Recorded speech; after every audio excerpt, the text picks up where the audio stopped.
রাই divorce পেপারে sign করে দিলে রাইকে ঘাড় ধাক্কা দিয়ে বাড়ি থেকে বের করে দিল অনির্বাণ। বিস্তারিত সম্পূর্ণ জানতে হলে ভিডিওটি না টেনে দেখতে থাকুন শেষ পর্যন্ত। কোয়েলো নীলু তো ষড়যন্ত্রের জাল বুনেছে, সেই ষড়যন্ত্রের জালেই ফেঁসে যায় রাই। রাইকে প্রতিনিয়ত একের পর এক অনির্বাণের সামনে অপরাধী বানাচ্ছে।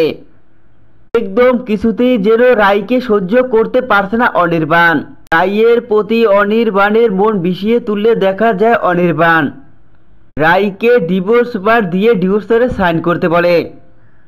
এমনকি সেখানে দেখা যায় অনির্বাণ বলে, মহান হওয়ার অনেক নাটক করেছেন, এবার আমাকে ডিভোর্স পেপারে সাইন করে দিয়ে আমাকে মুক্ত করুন।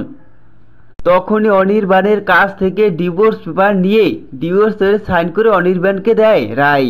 আর বলতে লাগে, এবার আমি মুক্ত হলাম, সুখে থেকো অনির্বাণ। এই বলেই কান্না করে রাই। তখনই দেখা যায় রাইকে ঘাড় ধাক্কা দিয়ে বাড়ি থেকে বের করে দেয় অনির্বাণ।